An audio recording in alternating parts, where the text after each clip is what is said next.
Have you ever been victimized by New Age spirituality? We've been waiting for you. We've been waiting. You're going to want to listen up. I'm Megan, an intuitive life coach and Reiki master. I'm Ryan, a professional astrologer, and we want to show you what spirituality is by talking about what it is not. Con artist. Yes.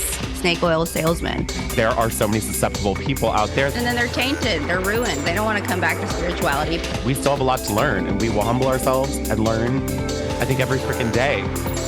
This is Clairannoyance, a podcast of spiritual interference. Ryan, have you been on your affirmations?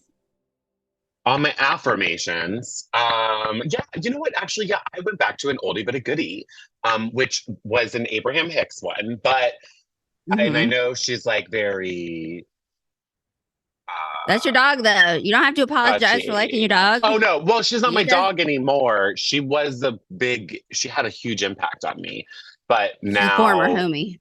Yeah, like I know she's problematic, but I will never not love everything is always working out for me. And I've literally been saying that like religiously over the last couple of days. Like I've just been like, oh my God, so stressed. And that one, it takes a couple minutes. Like an affirmation is not one of those things for me that I can just do for like three, like state it 3 times and then just magically I'm there. I have to like literally over and over and over for a couple minutes. Like, and then I feel like a sense of okayness. Yeah. So you've been on your shit. A little bit, but I'm not very consistent. My Gemini ass sucks at really like consistently doing this stuff. I'll get in the little phases, little obsessions. What about you? Belief system you have though? Oh, great! I wake up and I'm like, oh my God, I got alarms that are going off the second. Yeah. I mean, if I'm out of touch or like, it's been a rough 2 weeks. So I have been extra on my stuff. Like, no. Your mindset. No.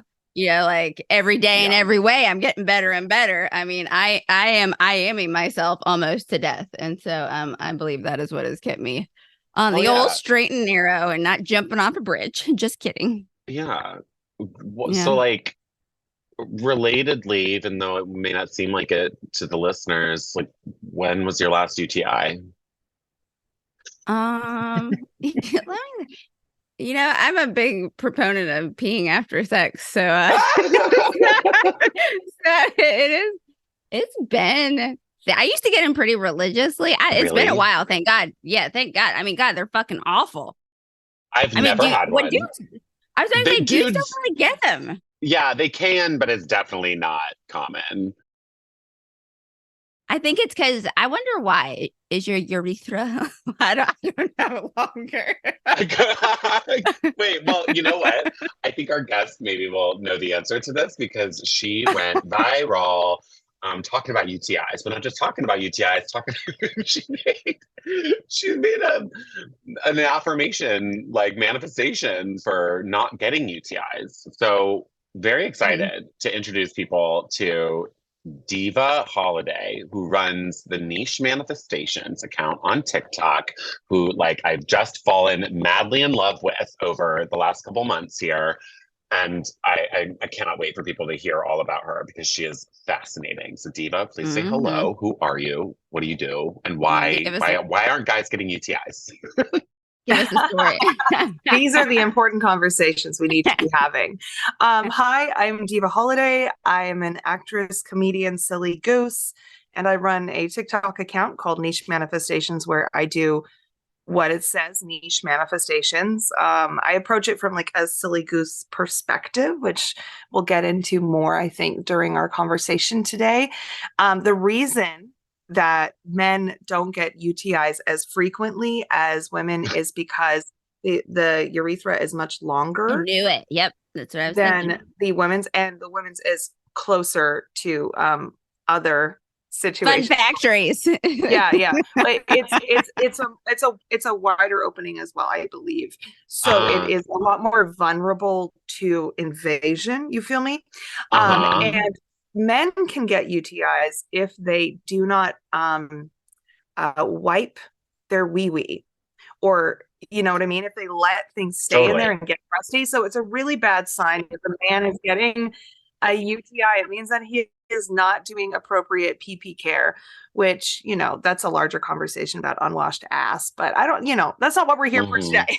I will say though, doing a manifestation for UTI is, when I first did that particular manifestation, which is one of my biggest ones, I was a little bit nervous. I was like, oh my God, what if I alienate people? Like I was like thinking too much from my looking outside myself rather than the truth of what being a human being is.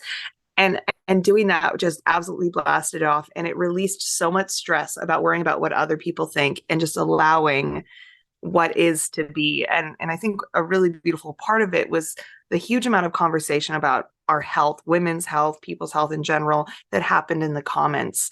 The amount of comfort and freedom that we have to speak about our health in this era of the world, I think is really powerful. And creating community just through making a silly manifestation about UTIs, I think was such a cool thing. And I'm like so excited about it. That's super true. I went viral for talking about poop. So, that was like the last thing I wanted to go viral about was talking about but I was like, yo, I'm going to ride this. I do have some digestion issues. So I am in total agreement with you when it was like, oh, do I really want to put, and then I was like, fuck it. Let's go for it. I love this. I love the idea of it. I think it's brilliant. Because how many times a day do we stress about things that we have zero control over? And you're not just doing UTIs though. I mean, you were doing one for, shitty landlords and, your floors are creaking, my landlord cares about his building, it is, it's brilliant. I can't get enough of it. I was scrolling last night and I was like, I had to put my phone down so I could go to bed so I could be rested so I could interview you. But I love everything about this. Amazing. Yeah. I want to we haven't really gotten into that yet. Let's just what is niche manifestations? Explain this idea, an account. So I think this account wouldn't exist without my community. Over the years, more and more, I've just really come to the understanding that you can't create anything without the community around you. And this wouldn't have happened if my friend Sasha hadn't have gotten a speeding ticket. So she got a speeding ticket and she wanted to fight it because it was expensive, it was expensive. So I went with her to the courthouse. Now, the two of us, couple of bimbos, have never been in trouble for anything. We go to the courthouse thinking it's going to be a court date, which no, it was the last minute that you could possibly pay the ticket. And we realized, we still have to go to court. And then we're both panicking at this point. I was like, it's okay. I bet there's a manifestation for traffic court. There's got to be. Guess what? I'm looking it up. Nowhere is there a manifestation for traffic court. And that's when I realized no one is doing niche manifestations. I was like, I'm going to make a manifestation for this. And I didn't have the name of the account as niche manifestations at that point. And Sasha said, you should call it niche manifestations. And I said, oh my God, you're right. And we just said, this is going to be a thing. This is going to be a thing. We just, you just know. And I made the manifestation for her. By the way, she won that case. Yeah. In the manifestation, one of the best ways to win in traffic court, if you ever do want to fight a ticket, is you just say, your traffic cop probably won't show up a lot of the time. And we were there on the day and all these traffic cops were coming in, but not a single one was hers. And in the manifestation I say, I will be the only one that shows up to court. And that's what happened, which was just so fun. I loved it. And we ran out of there just absolutely celebrating. Anyways, so I started it because of that. And in our little group of friends, we have a shared notes app where we do manifestations. We write down stuff we want that we're manifesting, and then we co-creating. Brilliant. Yeah, we all collectively work on it together. And so we have this beautiful list of things that have been manifested through the group. And that was another inspiration for this as well. And in general, as a human being, this is something that I've consistently done, especially, as I've grown and expanded my consciousness and my self-worth and my understanding of the world and how things work. You know, when I first moved to LA, I lived at the bottom of the West Hollywood Hills at Sweetser and DeLong Pre. And that's very specific to LA knowledge, but it's by a bunch of iconic stuff in West Hollywood, like the Chateau Marmont. Mm-hmm. And you look up the hill and it's where all the mansions are, blah, blah, blah. And I would sit in my apartment and look up and I'd be like, I am going to live up there. I don't care how, I don't care where, I'm going to live up there. And within a year and a half, I was living in my now ex's house on the backside of the Hollywood Hills. Now, this is where I fucked up because I didn't say I'm going to buy a house in the West Hollywood Hills. I said anywhere, don't care how. Mm-hmm. And you know what? I did live there and it was amazing. And I loved living in the hills. It wasn't where I wanted and it wasn't the circumstances that was ideal to me, but I still got it. And that's when I moved into that house, I realized, holy shit, I can do anything I want. I just have to trust the process. And the thing is, I think something that's kind of misunderstood about manifesting or these type of things is that people kind of see it like it's a magic solution. It happens right now when you say it. It might, but it also might, it might not either. Like you can be open to the possibility that can happen immediately, but also be open to the possibility that you don't have control. You're just allowing. And I sort of see manifestation itself as utilizing like bad science. You're utilizing confirmation bias. So you're using confirmation bias not only like depending on how you see how the machinations of the universe, you're using it in your mind, like you're giving yourself the opportunity to look for the solution that you want, the outcome you want. Because if you're saying things, if you're speaking things that you do not want, you're going to look for those things. It's like when you get a red car, you see red cars. The same phenomenon. Now, if you sort of understand the universe as something that has energies that we have sort of that we're a part of, then it's giving the universe, so to speak, the opportunity to have confirmation bias. Yes. I just have to also say, how weird is this? I have a very similar story of, okay, I lived in Las Vegas before I moved here. And I always wanted to live in LA. Like ever since I was a little kid, I just always knew. But then when I was in Vegas, I had a job where I would have to come here. And this one time we were on EPLP, like shortly after it opened, the rooftop there. Of course I know EPLP. I actually know the owner. Oh my God. And I loved it. It was my first, I think, rooftop bar that I ever went to in LA. Anyway, it's right here on La Cienega. And I looked up La Cienega, where the hill goes up to Sunset. And I just looked at that and I thought that hill, this view was fucking stunning. And I just looked at it and said, I'm going to live right here. I'm totally going to live right here.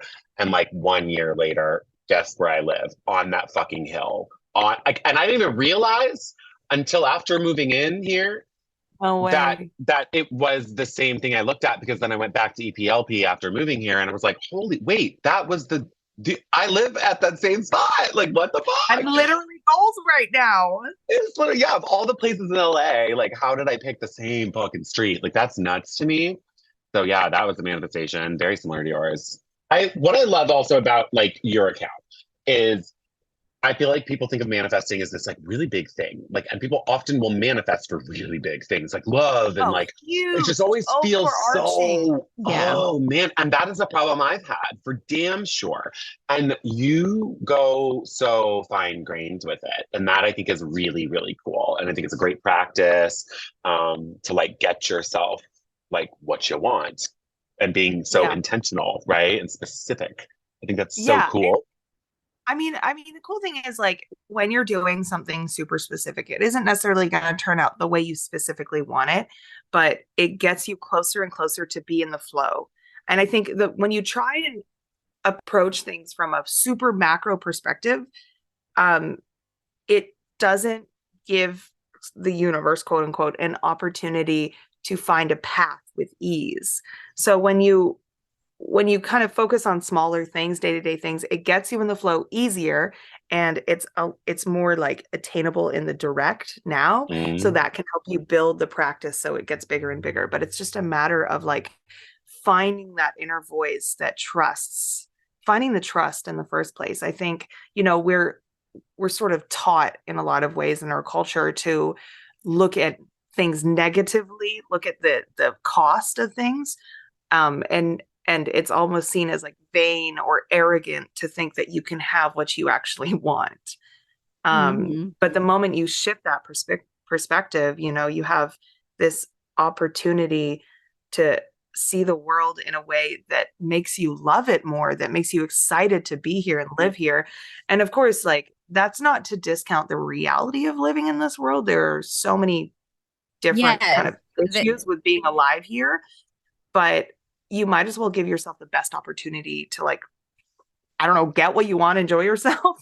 It's a byproduct of evolution for the brain to like see negativity, because cavemen weren't like, oh, it's a beautiful day, honey. It was like saber-tooth tiger, death, destruction.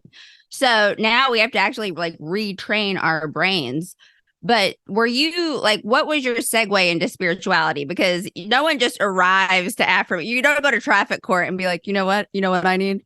I'm going to start manifestation. I need this. So were you raised in a household that you had these conversations? Did you have, an awakening? What was your path to arrive here? I was raised by dirty hippies. So if there's one word I would call my childhood, it's deeply problematic. Wait, that was 2 words. Deeply problematic. Okay. Okay. How so?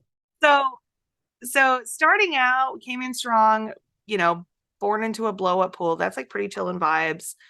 Lived on a back to the land farm, lived on a boat, lived in a car, was homeless for a bit. My first memories from when we were homeless, I actually learned to walk in graveyards. I don't want to brag, but when you don't have furniture and you're learning to walk, it's really hard to learn because you have nothing to lean on to or grab. So my mom would take me to the graveyard, and then I would walk between gravestones because that's like, nice little spots. If you want to have a very metal goth kid, I recommend helping them learn to walk in a graveyard. Wild. But things got extra problematic when my mother discovered her guru. And that's when life shifted in a very bizarre way. And I was raised in what I would call a cultural appropriation cosplay cult. It was based here in California. And I'm Canadian, but my mom married an American so that she could go be in this cult. And so when I was like 7 years old, we moved to California. And weird time to move here because it was the election between Bush and Gore. What up, 92? Yeah. Yeah, I'm a 92. I don't want to brag, but but yes, that was a wild year to move here. And yeah, I worshipped a guy who there's actually a really interesting podcast that this person did, and I actually met him. Really cool person. It's called Dear Franklin Jones, I think it's called.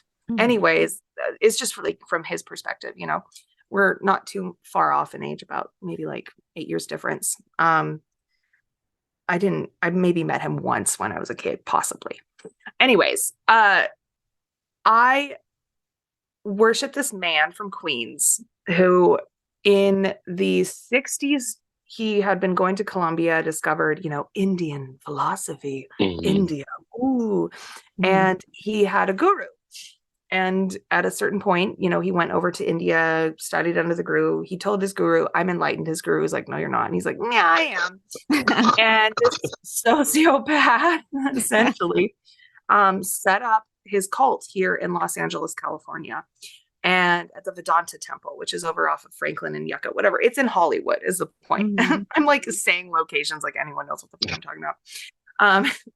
And he started this cult following. And at the time, he was doing all kinds of crazy drug parties. He got a lot of Hollywood influence. Raymond Burr gave him a full-ass Fijian island. It was called Bubba Free John and the Doss. And he got these 2 huge properties up in Northern California. And the biggest one, the Sanctuary, is where I grew up. Now, I didn't grow up on the property specifically. I was there all the time doing child labor and stuff. But, slay. it wasn't that like severe as child labor. It's like I learned a lot. There's a lot of things I gained that I'm very grateful for. But ultimately, it was just your sense of humor. I mean, that's clearly. I have always had that pre-call, post-call. She stays with me. I'm on top of that shit. But in that space, I was taught about Indian philosophy, like Buddhism, Hinduism, stuff like that, but from like a white guy with a bunch of white people. So were you like, hey, something's off here? Oh, yeah. Because you're smart, you're very intelligent. So was it like, Mom, hey, what the fuck? Like what? I was 6, 7 when we joined. So I remember just being like, the fuck is I guess this is my life now. And because I'm a perfectionist and I want to win, I made sure that I was the best little devotee. So I was amazing. We all called him beloved. It was, whatever. So oh my I God. was really, really committed. I would wake up in the morning at like 8 years old before 3rd grade and like meditate on his image because I was a good girl. And I read his books. I also read other Buddhist works and stuff like that. So I was exposed to a lot. And an interesting thing that we did do in our little cult was we looked at other religions. So I would go to church. I would go to like different gurus, temples and stuff. Like I learned a lot about, the philosophy of different religions. Time. You're a kid learning in a cult, but learning about everyone's other viewpoints. So even though it was somewhat of a narrow-minded perspective, you also have this open-minded perspective. Open-minded. It was, there's conflicting things about the whole thing. It's like there was a lot of positive things about it. Like I got like creativity was celebrated and embraced. So that was a huge part of the culture. And I'm still friends with people in the cult. So it's still rocking. It's still going. Still rocking. He did pass away. And I don't know. It's a bizarre thing where ideology becomes identity. And because identity is an emotional state, it leaves so much room for cognitive dissonance. So you end up, watching things or knowing about things that have happened or are happening and just letting it go, because the moment you question the greater thing, the house of cards falls down and then you lose your identity. And the thing about a cult that's really lovely is you just have a tight-knit community that intrinsically is going to be on your side, which is also problematic because then people can, display terrible behavior and get away with it and, just kind of have it brushed off as that's their way. That's Chuck. Yeah. Oh yeah. He's just a creep like that. Like, no, no. But the darker side of the cult was like, he was doing all these drugs parties. He was like, out there raping the kids, like standard cult stuff. And he got sued in 1986 for, raping, and he had to rebrand. So it became Adi Don. And that's when I was raised in an era where he was living on his Fijian island most of the time. Like he'd come back. Oh, thank God. So you didn't really there wasn't a lot of interaction. Because if you were the head little child. I did interact with him, but not heavily, because he wasn't always around. And so my first interactions with spirituality was cultural appropriation cosplay, which is what my cult was. And so I was given a lot of like amazing, powerful knowledge, but from a place of colonization, and it's taken me pretty much my entire adult life, from teens into adult life, to really actually break down what had been done to my brain, so to speak. And when I was in high school, I was like low-key insufferable, and I didn't understand the larger ramifications of racism, cultural appropriation, colonization, all that sort of stuff. Because, I was just hot and fresh out of a fucking cult. Like I ended up leaving it around 14 years old. So did your mom leave too? Or were you like... Oh, my mom left me in Canada and went back to the States. That's a whole nother story. Very traumatic childhood. Love her. Thanks to much therapy, setting strong boundaries, it's easier to love a person than hate them from afar, I find. by loving a person, it doesn't mean not loving yourself. So setting healthy and strong boundaries where you protect yourself, but to be angry at a person ultimately really doesn't do anything to them. It mostly just harms you because that weighs heavily on you as a human being. But yes, that's my first interactions with spirituality. My godfather, who raised me after my mother left me, very spiritual person, and gave me a lot of understanding and knowledge and context for a lot of different things. And some things I do disagree with him, and I've strayed from his point of view, of course, because like I'm a person with my own life and experiences. But I was so fortunate to have so much spiritual guidance in my life beyond just the cult. And as I've grown as a human being to understand, you know, the greater implications of being alive and just like being a white person alive, practicing spirituality and also understanding like the multi-level thing that is being a human being in our world.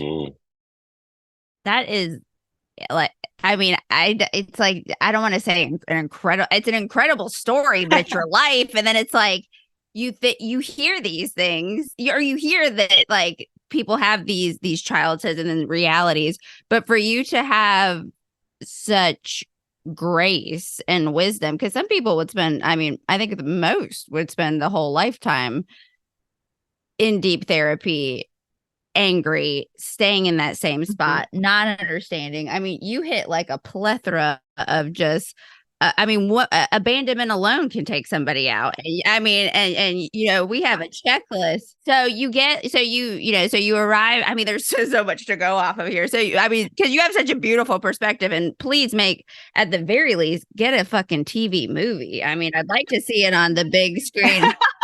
Don't worry, I'm developing. I would like to see it on the big screen for sure. But holy shit! So. I mean, I love this. I love you. I'm obsessed. But you get here. So when are you like, I'm different. I'm problematic. I'm going to be doing like, I'm funny. I'm moving to LA. I'm on spirituality. I'm going to combine all these. And I mean, how does that happen? How did we end up in the spot from the origin story? Okay. So the first time I did a performance that moved someone was, I was an only child. I'm not an only child, but I was raised an only child. And I was playing alone. I was 4 years old, and I was playing alone by this ditch where we got all our water from, because I lived in this shack. Never mind. I was playing a man trying to stop his wife from divorcing. You're 4. Yeah. I'm 4. I'm pretty sure I was just playing out my mom and her husband at the time. My namesake, John Holiday. He's not I was a one night stand, whatever. Not my biological father, but my stepdad. Lovely man. Anyways, I probably was playing that out, but I was doing such a good job. I was feeling it in my soul. I remember just being a part of source, you know, like when you're an actor, tapping into something that's greater than yourself and just being a conduit. Like I was doing that, and I was crying, saying, please don't leave me. And my mother ran out of the trailer and was like, Deva, oh my God. She was terrified. She thought I had fallen in the fucking ditch or something. I was like, it's okay, mommy, I'm just playing. And I remember being like, whoa, I can do that. I love this. And my sister is an actress, very, very, very successful in Canada. She's Canadian famous. So unrelated to the cult. I just want to put that out there. She's through my dad. Okay. Anyways, she was an actress my whole life. So I knew that this was a career I could have. And I decided a few years later when I was 7 and I did my first play, this is what I'm doing for the rest of my life. This is it. This is my job. I've decided now. And I never stopped. Like that desire and that drive. And so when my mother left me up in Canada, we made sure I was put in a school that had a strong theater program, arts program. And I just started, you know, working away at it. Now, at the time when I was in high school, I have CPTSD from some of the experiences I went through, and not necessarily related to the cult. Actually, the cult wasn't the worst part of my childhood at all. It's pretty chill. And it took me it continues to take me my adult life to learn to be a human being and to be okay and to be well. And when I first started my own personal spiritual journey separate from the cult, I just knew I didn't want to end up a drug addict on the street, because I knew that was a potential for me with the kind of trauma I had. I understood what it is to feel like nothing. So I started by doing one of those like wonderful brainwashy things that, was potentially not great. I did the Landmark Forum, and it was great for me because I walked away, like I hadn't talked to my mother for a year. I walked away reestablishing a relationship with her and then working on it from a new perspective and new approach. And I walked away with a really deep understanding of self-responsibility, but like not in a toxic way, just in a way that it's practical, And so when I came to LA, I was like 21 years old. I was learning what it is to be a person on my own, to heal. And I was severely depressed, turns out I have had depression for most of my life and I didn't know, because I had been so depressed that my normal level of depression was pretty like reasonable to me, which it turns out it wasn't. I actually got medicated a year ago for ADHD with Wellbutrin, which is an antidepressant. And my mind was blown. I had no idea how severe my ADHD was. And because no one had diagnosed me. I knew, but no one had diagnosed me. It was like normal for you. You wouldn't know, any different. Yeah, it was all I knew. But what really blew my mind was that I was actually very depressed, like severely depressed. But despite being depressed all these years and having like a lot of different mental health struggles because of the dealing with the traumas that I was dealing with, I always approached life from this perspective of I am not one note. I am a low note, but I'm also high notes. Like a human being isn't a single note, we're a symphony. And so understanding that in my own body made it so much easier just like exist day to day, to understand that those low notes are allowed to be there, but also you can be happy at the same time. Because people would, like when I would talk about mental health stuff with people, they try and negate it and say, well, why aren't you more sad after everything you've been through? I'm like, because I'm happy to be here. I could die. I could have died. Yeah. I could have myself. I hate that. I hate that. Because well, you don't look sad. You don't look depressed. Yeah. You're laughing. God. Yeah. I'm enjoying life. My bad. Should I just fucking cry in a corner? Oops. It appears that everything that you have been through has given you the lens, though, to, you have this desire to help. You have a strong sense of self. Yeah. You have this strong sense of your privilege.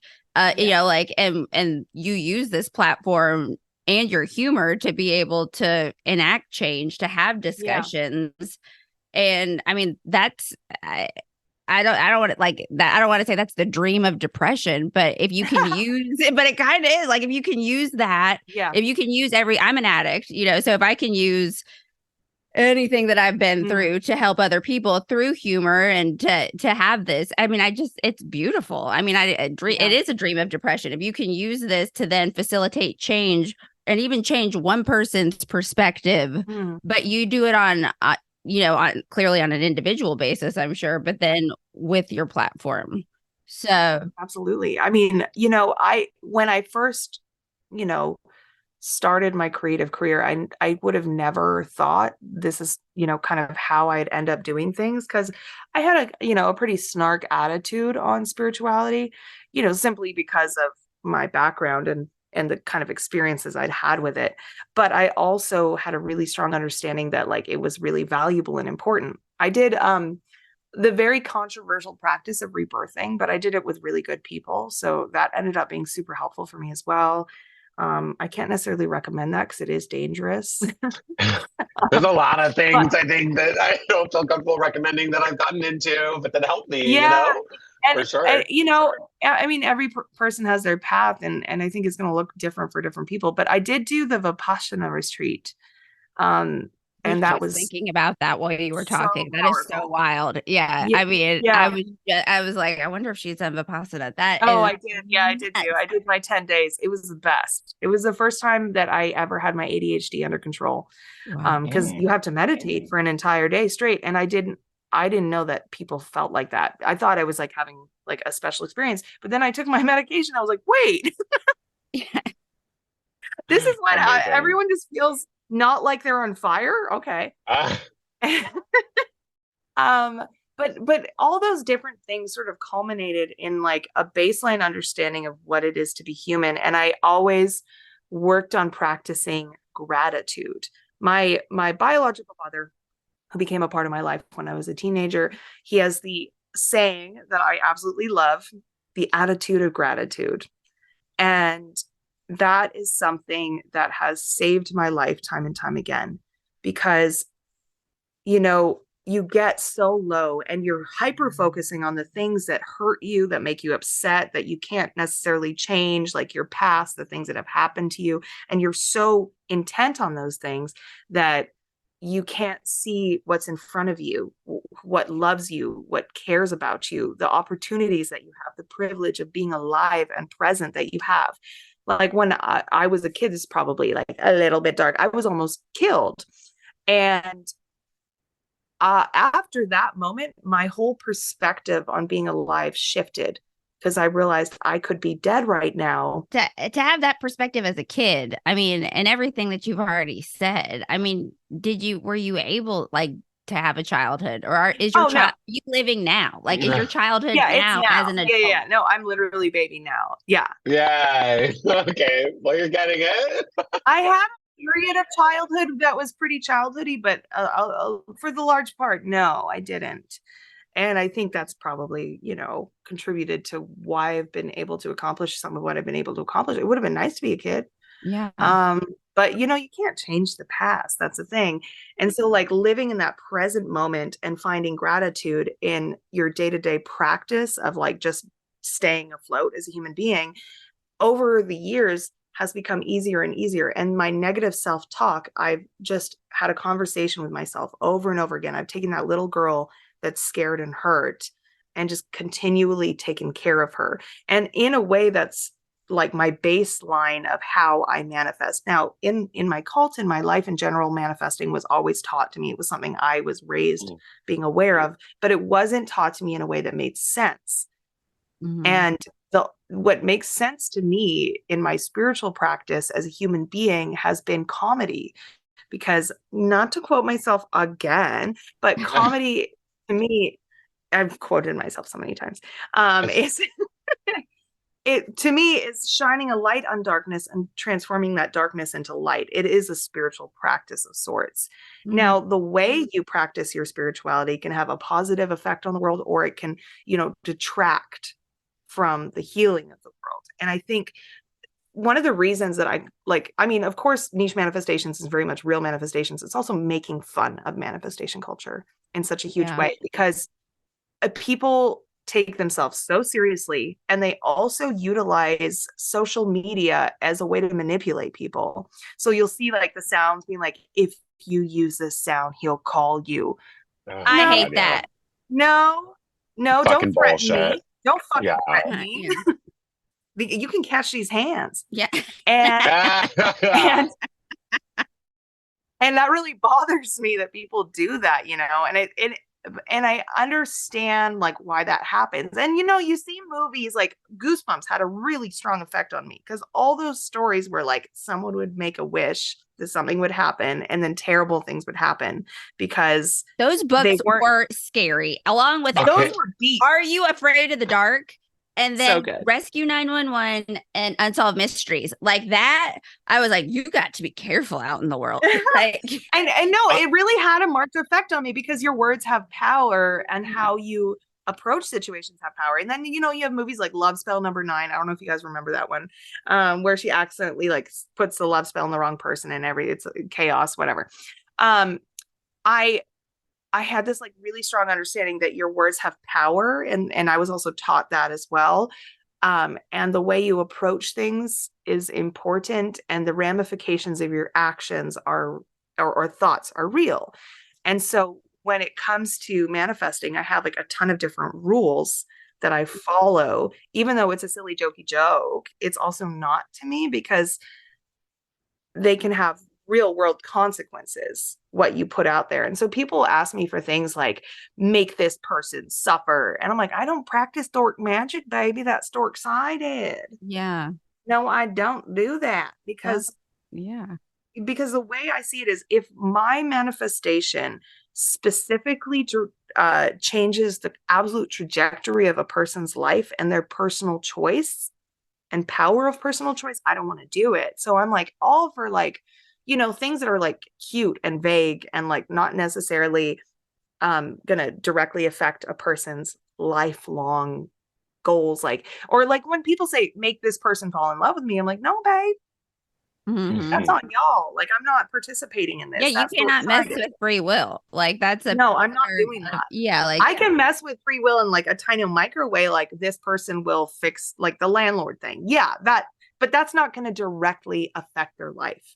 You should be a good landlord. So that's helping that person be a better person, absolutely. Compared to, you'll fall in love with me.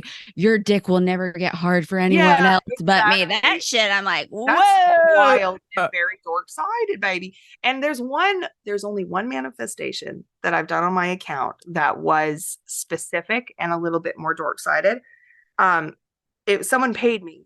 And I just thought it was funny enough. And I was like, are you sure you want this? That I was like, okay, I'll do it. And it was, I want my boyfriend to break up with me so I don't have to. Whoa. And I was like, it sounds like this person should not be in this relationship. Neither should the other person, obviously. Yeah. And I was like, it's just funny enough that I'm willing to do it. Right. And I'm not going to do something like that again, because within a week, the person commented and said, update. He just started telling me about someone he's interested in at work. I can't believe it's working. I'm freaking out. And I said, oh my God, I'm telling the group chat. And he messaged me like on a live recently and said, thank you so much for doing that. I finally got to be free of him. My God, do you know that's so nuts? There's so many layers to that. Because if it was like if the person, because I have a friend right now who cannot, this parasite of I can't even call him a human. He's just the worst individual. Yeah. Well, but she can't kick him out. She cannot. And it's been 5 years. And so she's just like, I don't know why I can't do this. She's a beautiful person. She's a wonderful person. This fucker is just a leech. And so you wonder, like, is it a scenario like that, or do you not have a backbone, or are you afraid of hurting someone, or are you in an abusive relationship? Yeah. And your life's in danger. I mean, there's so many ways that this could go. Yeah. God. But that's a lot. Right? I feel like my ex, like Megan knows all about him, but he manifested me and like literally like didn't tell me about it until we were like official, but like specific shit, like very similar family background, and like that my name would start with an R, like very weirdly specific shit. And I didn't know why I liked him at first. Like, he was kind of funny looking. He thinks he's like the prettiest person in the world. He's kind of funny looking. And he was not my type at all. And I don't know why I fell in love with this person. And then I think like the downfall of that relationship, good God, I held on and like tried to make it work. And it ended in like the most tumultuous way, because like he didn't take care of what he manifested, essentially. And I really think that that's so crazy to like, if you fuck around, you will find out. Especially when it involves another soul. Like, it's another person. Like, something's gonna get a little weird there. I think that I'm really glad you've got this like ethical part of what you do, because that shit can go into slippy territory so fast. And this has been such a problem. There's that statement we were all taught, do unto others as you would have done unto yourself. I personally don't want to be manipulated, and I don't want my free will taken away. So I certainly would not do that to another person. And also the ramifications of me doing things like that to my life, I don't know what that would look like either, because what you put out there, you get back. So I have always tried my best to treat people with kindness and respect. Now, of course, that doesn't always translate because everyone has their own communication style. They have their own way of like being and seeing the world. We all have our individual perspectives, and our perspectives might not cross correctly. But I think for the most part, people do not actually wish harm on others. And if they are, they're harmed in themselves. No, I think though also like you have a strong sense of morality within yourself. And what I find with a lot of the manifestations accounts on TikToks, and I'm not going to give any of them a lick, but power, you get this ounce of power, and it takes people to this wild realm. And there is so much unethical practices within this. So the fact that you're willing to say no, and the fact that you're not going to engage in it, because that's what pisses me off. I mean, and you have just a plethora of information and misinformation at a plethora of data at your fingertips now. Whereas before, 10 years ago, you had to discover, you had to read The Secret, and then like you had to fit, the law of assumption, like, and now you have these copycats, these random people just being like, exactly. So to have someone, with your background, with your knowledge, and also have integrity, because you could have gone, several different ways. Baby. Yeah. I mean, it's so these big. Have you come across some of these bigger accounts? And like I said, I don't want to give them any sort of clout because I think that what they do is incredibly harmful. But what's your take on manifestation? Because it is such a hot topic. It is. I think it's really layered. I think a healthy amount of delusion is great. It's super helpful. I think that putting your whole life's fate in the hands of just saying some words is not super helpful. You know what I mean? Right. It's like, for sure. If you like my godfather always used to say, if you want to get like super jacked, you're not just going to sit there and like look at a picture of, Arnold Schwarzenegger. You have to actually go to the gym. But I think, the idea of manifestation is, for me, like my understanding of it is that you give yourself the opportunity to find a path to what you want. It takes action paired with the way you're seeing the world. It's a way of seeing the world. And the moment you approach the world from like a manifestation point of view, you're going to see so much more opportunity and positive opportunity in your life. And that's what I have found continuously for myself. The more I speak kindly about myself outside of myself, the more I take actions that look like what I want my world to be, the more it actually is. You know what I mean? And it's not necessarily just because I go like, I get what I want to get, you know what I mean? It takes so much more. And having a sense of humor, I think, is really important, because when you take your spiritual practice seriously, when you take yourself seriously, you take yourself out, because when you push things away. And having levity is really valuable for being in flow, because in flow requires you to relinquish control.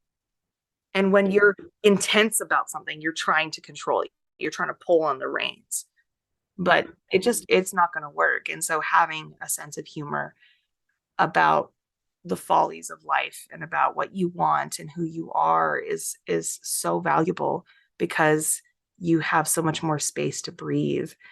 And as far as like, the spiritual world, like, from where I'm from, like I, as a white person amongst a bunch of white people, it really, really lacks a sense of reality for, the realities of different people. Like not everyone is going to live the same life. We're not experiencing the same thing. And the inequities that are in our world are very real.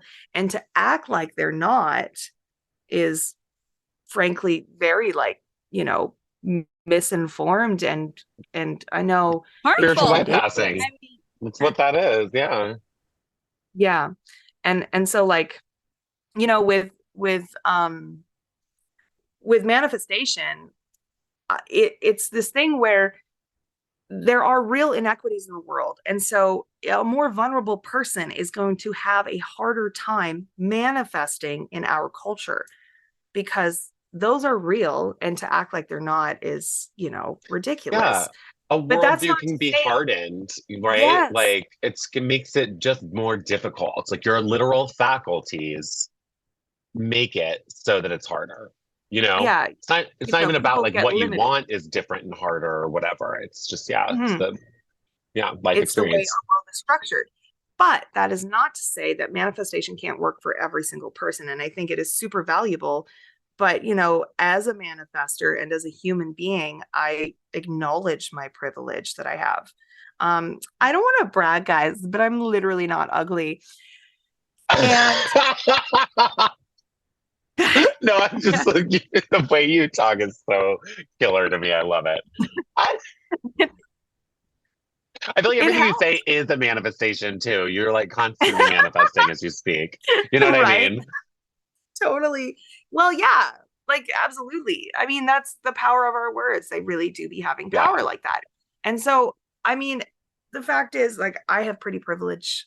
I have white privilege. I did drop out of college because I got bored, but I had a really strong education, thanks to my mother. Funnily enough, I was a nerd as well. So I communicate in a way that is considered intelligent, socially acceptable. You know what I mean? And that is a huge advantage. I mean, there's a whole conversation to be had about how, the way people speak is completely, judged and white. Oh yeah. Whiteness and all that sort of stuff.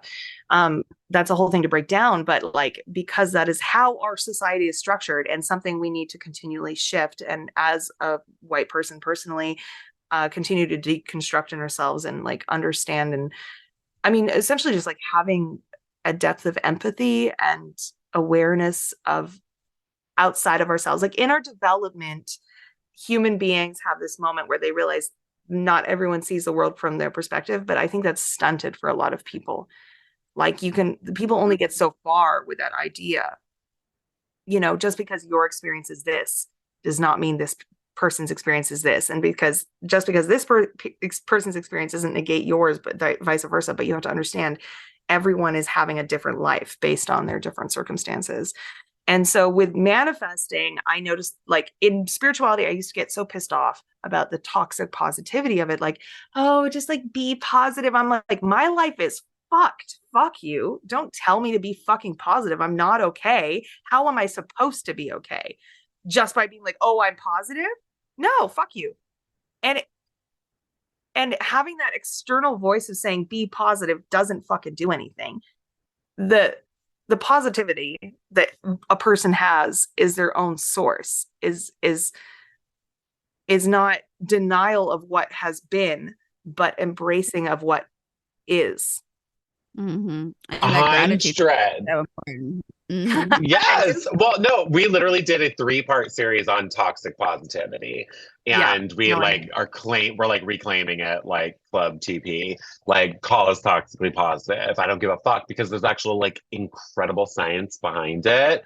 Like that even forced positivity will benefit your life. And I'm like bringing this up because I want to like acknowledge your humor in what you do and the benefits of that. I'm such a little Gemini researcher, so of course I was like, let me get a bunch of stats at the ready. So let me just say, I know it's the best. And so obviously there's like a big practice called laughter yoga, which literally is voluntary laughter. It's not the involuntary. I just find this funny, but voluntary laughter, like your body does not know the fucking difference, and you are getting the same physiological effects of those physiological and psychological effects. So laughter causes, it increases your blood flow by 20%. You get better organ health, stronger immunity. It increases the number of T cells in your body. It relaxes the whole body. You burn calories. It reduces 50% of your anxiety, and then gives you more energy levels because your anxiety is reduced. In over 70% of cases of clinical depression, humor prevented patients from feeling overwhelmed by their circumstances. And lower levels of cortisol, which is the stress hormone, while raising the feel-good neurotransmitters, dopamine, serotonin, and hikes endorphins, which has literal pain relieving effects. And then they did like a whole study on that too, of the like, this is going to hurt you more than it will hurt me, which is true. Like people who just like laughed before basically having like something hurt them were hurt less. Their pain was just significantly decreased. It's just really amazing how laughter can just benefit your freaking life. And so I do love that you bring this into your practice. And I mean, this is something I don't do. Nobody taught me to be a silly fun. I mean, I knew about laughter yoga my whole life, but nobody taught me to specifically have a silly, goofy comedy practice. This is honestly something I only recently discovered, frankly. And it's my own creation and my own understanding of the world and how to approach it and how I have continually healed myself through humor, you know? And there was this one story, not story, but, you know, spiritual, what do you call fable or something from India. I'm going to absolutely butcher it, but there was this, it left such a huge impression on me. And it's this, you know, agent of the heavens comes down and he comes to this first yogi who's sitting under a pile of ants. He's completely still meditating. He said, I've come here to tell you how many more lifetimes it is until you're enlightened. And the guy's like, how many? I've been sitting here for fucking ever. And he says, it's going to be 3. And he said, 3? I'm covered in ants. Do you see me? I'm literally covered in fucking ants. Like, he's pissed. So then the guy's like, okay. He goes to the next guy.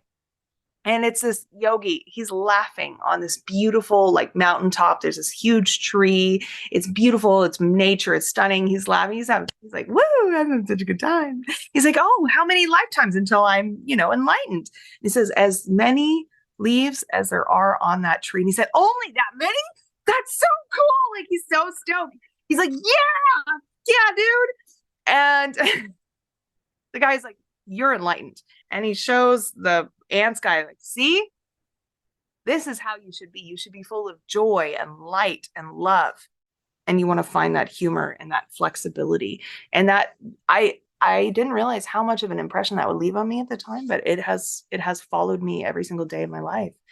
And I think that is very much present in how I approach spirituality. And here's the other thing, because I am in fact a white person from North America, I'm not pretending to be any type of spirituality that is not a part of my actual culture, my makeup.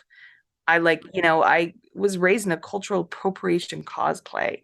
Like, I can't claim, you know, Buddhism or Hinduism or anything like that because I didn't get to experience it. It wasn't actually my day-to-day life. It was a bastardization of it. Yeah. And so something I really enjoy about manifesting as a spiritual practice is that it's true to like who I am and where I'm from, you know? And I think, you know, being a person from North America, you do have a lot of cultural influences for sure. And you feel connected to cultural backgrounds that aren't specifically yours. And I think that's, you know, fair to an extent, but, you know, acknowledging who you are and where you're from and the truth of what it is to be in your body in this life is important. Damn, you're just dropping the hot bombs of knowledge left and right. I mean, so where do you hope to take all this? Like, you know, like if I had a magic wand and it was like Deva, here we get like, where would you hope to go? Like, and no playing small here. Like, yeah, we're manifesting. We are manifesting majorly. I want to continue to do the account. You know, I'd love to continue to have the conversation with people about, you know, the powerful aspect of like non-toxic positivity, but shifting how you see the world and your potential in it. And I want to continue to help the world heal and grow and just become more aware and gentle and sensitive and conscious.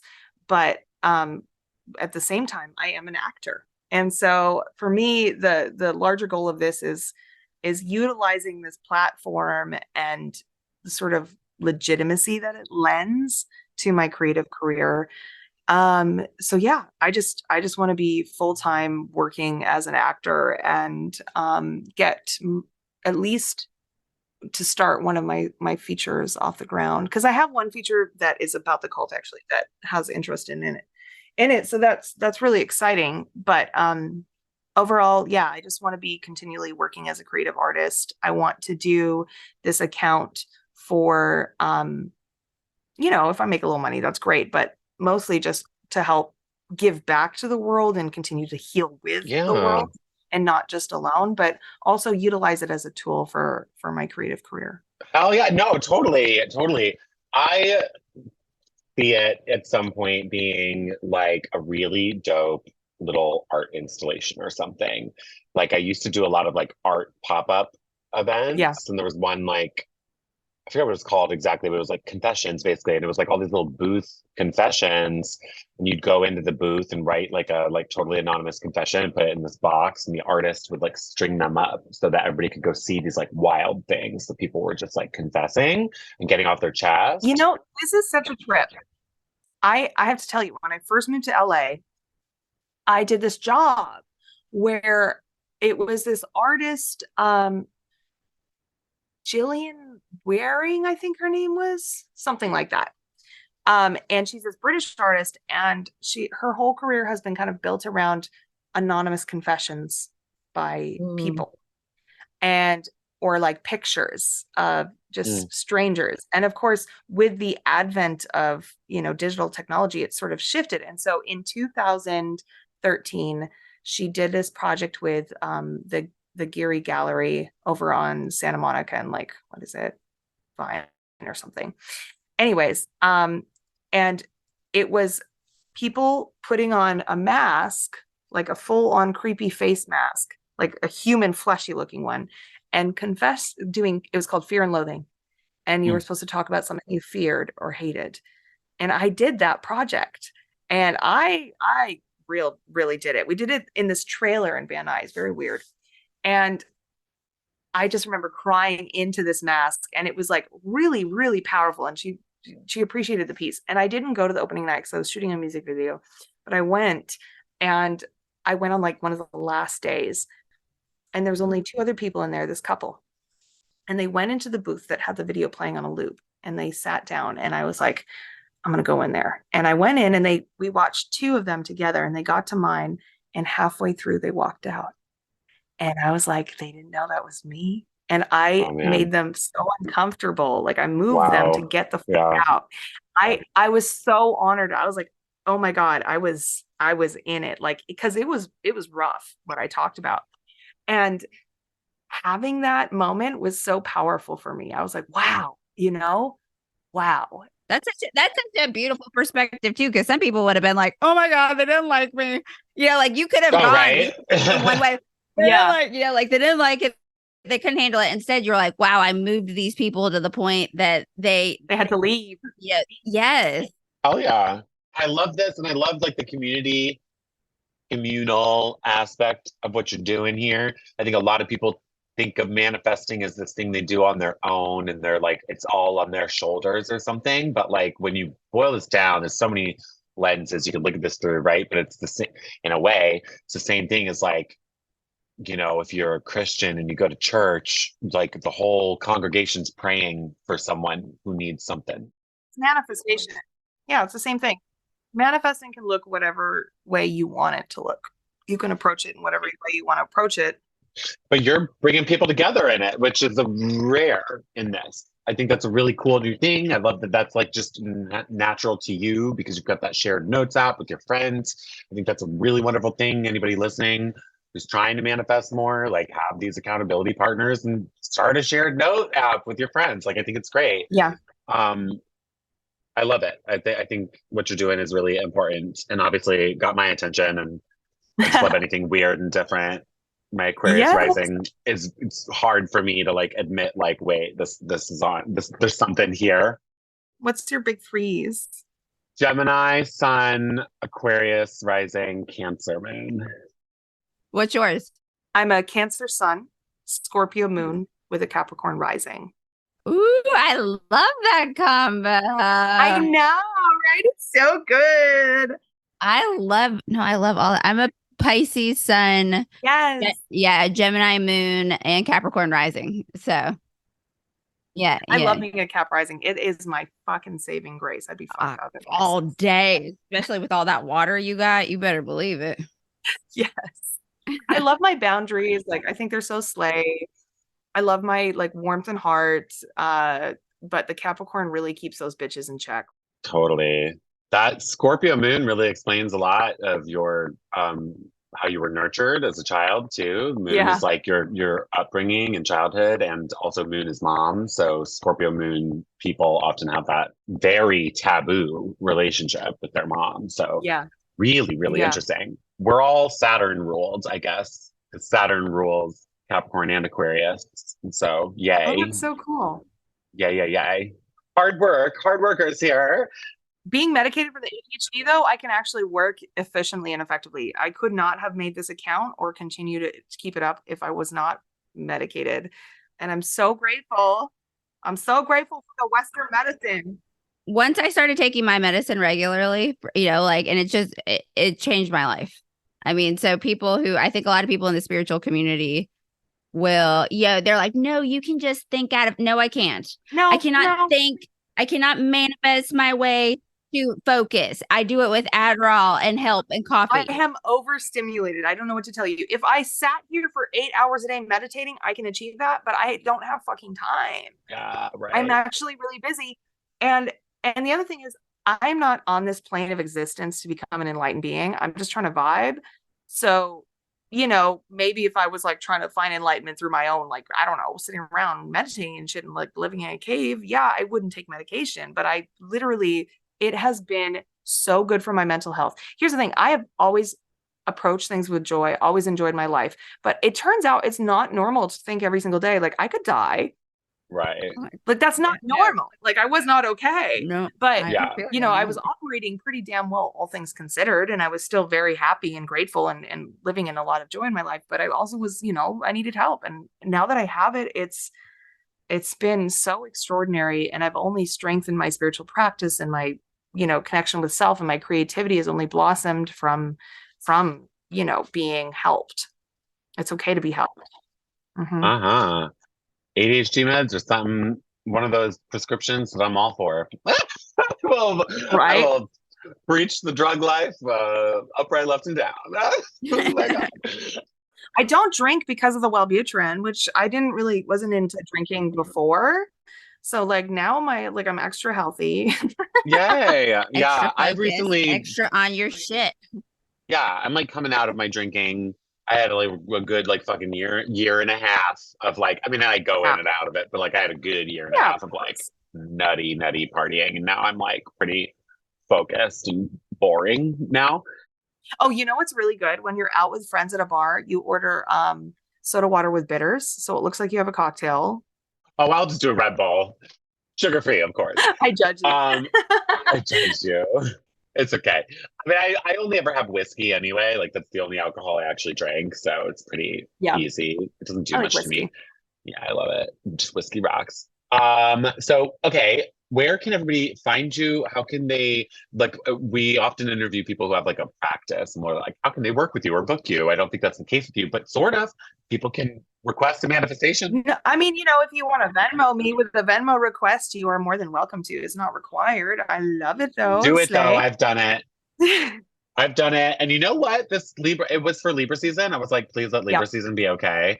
And it's been okay. I'm stressed as fuck, but it's been okay in the Libra way that I needed it to be okay, aka relationally. Yes. I'm enjoying people right now. Oh, that's so good. Yeah, I'm pretty speedy when you give me a request. If I'm able to make it right away, I make it right away. That's the other thing. When I make these manifestations, I don't write. I lie in my stomach on my bed, which I'm actually on right now. Love. And or if I'm in somewhere else, I'll do it in a car, wherever I need to. But I just like essentially lie in my stomach and then I just think of stuff. And I get down to the core of like, when someone's asking for something they don't want, I say, okay, I don't want this X, Y, and Z thing to happen. I say, okay, what do they do want? We're going to focus on that. Because when you're manifesting, you don't want to talk about what you don't want. You want to talk about what you do want. Continue to bring that into the world. So I focus on what are the ramifications of having this thing happen. Okay, so you feel disconnected from people. Whatever the thing might be, I look for those things and I just sit there and then I just think of like silly ways of expressing that. Because if you take it less seriously, again, it's so much easier to get. And then also I'm making fun of manifestors. Exactly. It's the best. It's so much fun. But yeah, essentially I approach things from that perspective. So if anyone's like doing their own manifestations, I do recommend looking at why you're asking for this thing not to happen, if that's how you're approaching things, and what you do want to happen, and just shifting your language and your focus over there. Because I notice people will go, I will not have this thing. I'm like, no. We're not talking about that. Fuck that thing. We're not doing that. We're doing this. So yeah, reframing that. But yeah, if you do want to give me money, I have my Venmo listed on my TikTok account. It'll be in our show notes as well. We're going to link everything. Yes. You're more than welcome to, do that, but also just comment. And then if I get to your comment, I do. The only guaranteed way, if I do accept the manifestation you send me, is through giving me that cash money. If you come on my lives, which are sporadic, I don't have a set schedule for that, but they're usually at 7:30. They're so fun. They've been so fun for me to like just chill on. I love those. Sweet. The people are so amazing. I love the community. But something I really love is that people ask me for manifestations for their friends and loved ones and stuff like that all the time. And that makes me feel so good. Like people really, really love each other and care for each other. And I think that's really special. Yeah. So yeah, you can give me money that way. You can always just, of course, follow my TikTok account, which is at Niche Manifestations. Niche is spelled Niche. And I'm pretty sure you know manifestations. Niche is kind of a niche word, right? And I have an Instagram, but like that thing's low key a joke. Like I don't really give it that much love. It's fine. I know I hate it. Yeah, I have like 300 followers or something on there. It's so cute. It's so cute. My personal Instagram at DevaHolliday is full of thought content. And I don't mean THOUGHT. I mean THOT. OT. So hell if you want to see like some very slayful cute pictures of me, I be posting. I make silly jokes. Mostly I just be sexy and like vibe. So if you're interested in following that, you're welcome to. I also post more about my creative career there, as an actor. You're welcome to, like follow along. Either one, both. Yeah, pitch her for a spot in your movie. Well paid, of course. I'm also going to link some of your press because she was in Cosmopolitan magazine, picked her up. Like, I loved when you randomly saw KTLA just like covered you and you had no idea. No, Good Day LA. Oh, it was Good Day LA. It's fun. So good. It was just so good. So I'll link a couple of these fun little stories. Go check out her TikTok. You also have Spotify. Like some of them are recorded on there. So I'll link that. Oh yeah, that's right. Oh my God, you should stream my original manifestation music. So I have the UTI manifestation as an original song I did with my friend and amazing producer Brianna Wolf. And then I also have the IBS manifestation, which I also did with Brianna Wolf.